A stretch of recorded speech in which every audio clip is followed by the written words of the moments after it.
We'll go into a little raising trot now. Keep asking. Now, rising trot's one of the hardest to do there because you have to put your leg on the same as you do when you're sitting. You have to squeeze it as I'm using my hands. So I've got to go through the same process as I'm doing my rising trot. So when he starts to look, I may have to sit down to get a hold of him if he resists me too much. But I'm going to try to keep thinking about a little more forward with his head. Now right there I'm going to sit down and dry with my feet. Grab his face, irritate him quite a bit, because that was a no-no. There's a consequence when you act like that to me, bud. When he gives up again, I'll let go again. There's always got to be a consequence. It's not say, oh, I hope we get through this, everything's good. You've got to have it. Then the consequence then takes some big consequences after that. They start realizing. So I'm going to bump him with my feet a little bit because he's trying to kick at my spur. So I'm going to say, wait a minute. That spur isn't something you can resist. That spur is something you have to get away from. So I'm going to keep doing it and get that nose. Now I can see why the lope would be a hard problem with this horse. If you're going to put my leg on him and he throws his head straight up in there. So right now I'm going to go into a little more aggressive mode with the right leg. If you want to get a horse used to a spur, you keep him in that circle and you keep bumping that hip. And he'll say, keeping him on this circle doesn't mean he can't buck me off. But it means I've got a better chance if he does go to bucking that I can control it. So I'm going to say, hey, you don't like that spur straight ahead? Guess what that spur is going to do on this circle?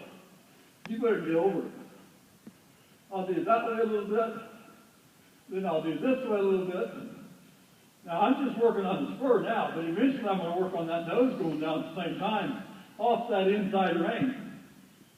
So I'm going to bump with that left foot, keep kicking that spur over, left hip over, and bumping that left rein. Bumping that left rein. Bumping. There's the resistance. Keep going again. Keep going again. Can't resist.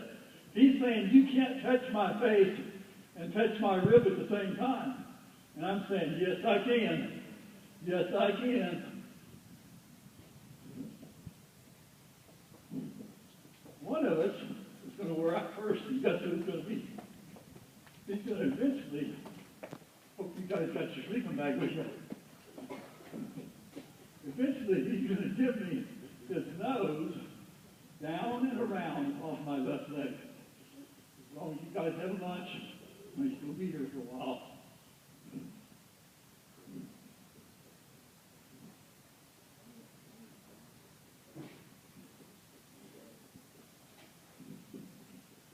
This is what we're talking about. You have to know what you're looking for. He's trotting around on the circle and he's getting on my left leg, but he's not wanting to give me his neck. He's not wanting to relax through his neck. That's the important part about a high-necked horse. They need there. He's starting to give a little bit.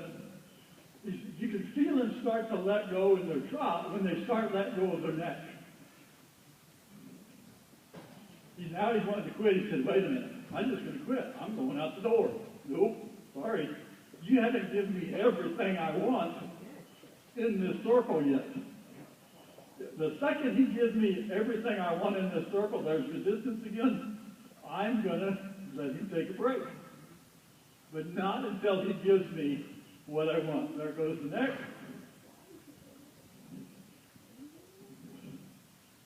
You notice I'm not using my hands to get the neck anymore. I want him to give me the neck.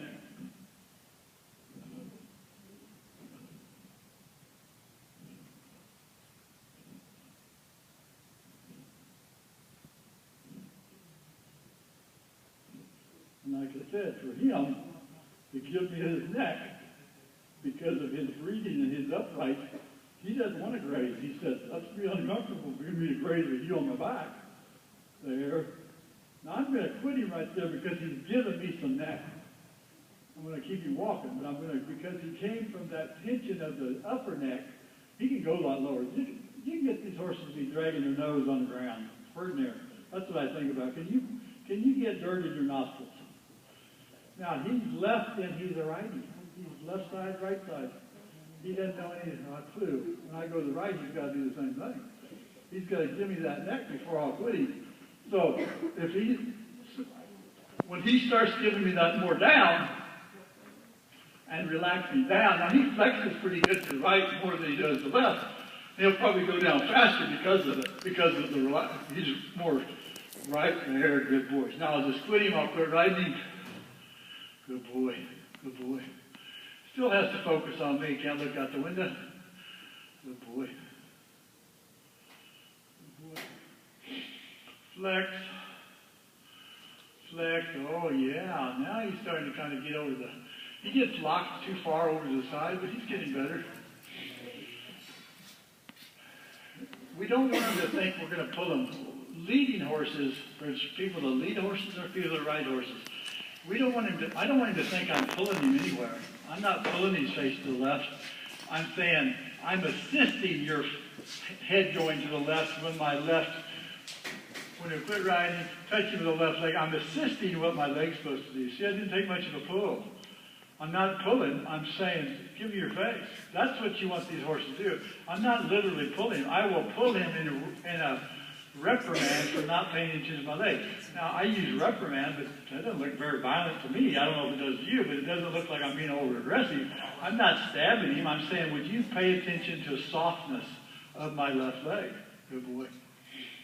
Once you start establishing through the feet, now as far as I'm concerned, this horse isn't anywhere close to loping. I mean, if you want me to lope him, I can lope him. There's no doubt in my mind I can lope him. It won't be a pretty lope because I don't have the control I want to trot. Everybody wants to go into a lope. I like control before I lope. We'll see what he does just for kicks. And I'm not asking for much. Once I get him started, because I don't know anything about him, see, he doesn't want me to put a leg on, so I'm going to put a leg on. Now, I'm going to rattle his face a little bit as I'm loping him and see if I can't get him to frame up a little bit, but the leg has to stay on. He's trying to blow out that right shoulder, so I've got to use that right rein to keep that shoulder from blowing. Now I'm going to break him down and grab his face right away, but keep him trotting into it. Now I'm pushing this horse pretty hard, just to show you what can be done. I would never push this horse this hard at home. I'm showing you that this horse has lots and lots of ability. He's extremely talented, but he also has a mind of his own, and they all do. And you have to get into his mind. You see how good he's trotting now? But it's a different lesson. When you go into a lope, it's a different lesson to a horse.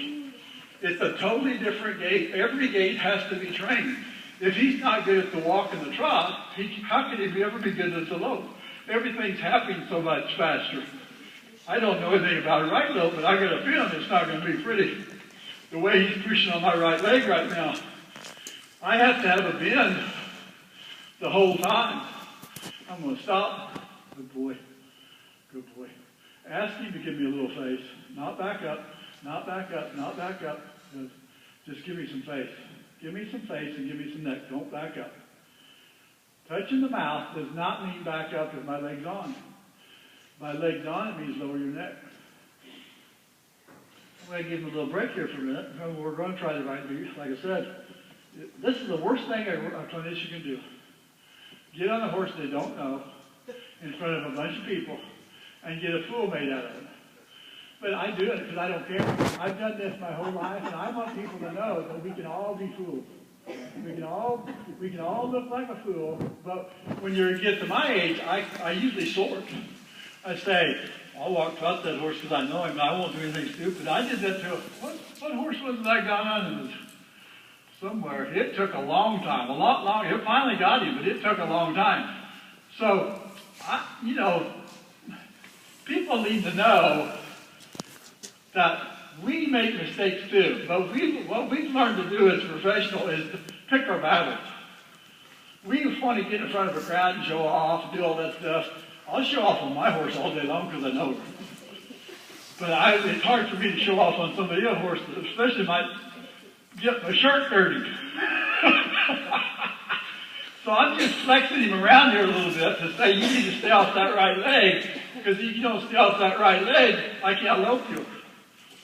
He's got to keep, he wants to drop his inside shoulder pretty bad, so I got to keep pressing him over there. He's probably a lefty, like 85% of the horses. I should have put one in his if I feel right now. But I'm going to keep pressing him a little bit, rattling. There's just so much resistance on this side. Now, I won't try to hold him in his lope and set him off in a collected lope. I'll try to encourage him to lope, and then I'll try to pick him up. But right now, I'm just pushing him around a little bit. Now I'm going to ask for a little forward. You feel that hip trying to jump into my left leg. That's probably why he won't take the right lead very good. Good boy. Good boy. There's a little kick up. Good boy. I'll just steady back into it. Good. Good. Good boy.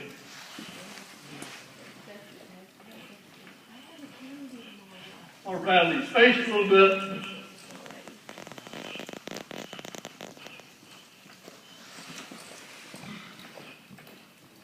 He's got a tendency to have his hips come out a little bit and drop on the right, so I'm going to try to pick up my right rein a little bit, keep my left leg back as long because he doesn't really like it, and keep him to the left.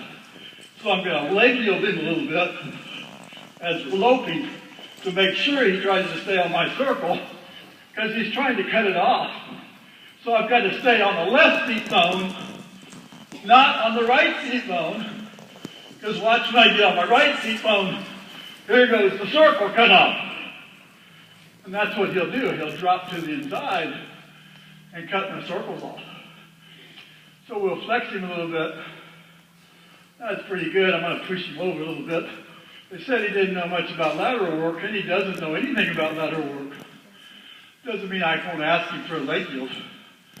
A leg yield is one of the simplest things a horse can ever do. Doesn't mean he can't move to my weight. All I'm trying to teach this horse, if I'm in the middle of your back on the even seat bones, you're supposed to walk a straight line. If I drop to my left seat bone, I'm closing. I'm going to close the right door. I'm opening this door. I'm getting on my left seat bone, open this leg, and pressing with my right leg. There's no reason why he can't move to that open door. So when he opens that door, I'm going to praise him for it. But what I'm trying to do is say, no, I shouldn't have to use my leg that aggressively. But also I'm trying to say, wait, I'm over here. Come over here. Horses go to weight and away from pressure. So if I put my weight on my right seat bone, take the right leg off, and press with my left leg, he's supposed to step to the right. As soon as he does that, I'm going to release him. Right seat bone, step to the right, release him, get back on even seat bone. Walk straight line. He's better to the right than he is to the left. So we'll encourage him to say, pay attention to my seat bone a little more on this side. So if you notice, here's where you can learn by so much if you're really aware of what's going on. This horse is trying to walk a straight line with his rib bent around my inside leg. He cannot leg yield to the left with his rib to the right. He's walking a straight line wrapped around my left leg with his rib over there. I have to get that rib straight. That's why it's so important to get your horses straight before you do lateral work. You go from lateral work to straight rib, lateral work to straight rib. So I'm going to press him with my right leg to get him started because his rib's already over there. So I'm going to bump him with my right leg to say, you need to get that rib straight. I'm still walking a straight line. I'm just trying to straighten his rib up. Now I'm going to transfer his rib to the left. Open the left door, press with the right leg. That's going to send the rib to the right. Now he's going to leg yield to the left because his ribs, he already has a better chance of moving left because his rib is already over there. If his rib is not bent in the direction he's going in a leg yield, this is a leg yield only. This is a minor thing for a horse to do compared to a half pass. We would never ask this horse half pass because I guarantee he would refuse and he'd win the battle. I have to get him to respect leg yields. Now I'm going to start working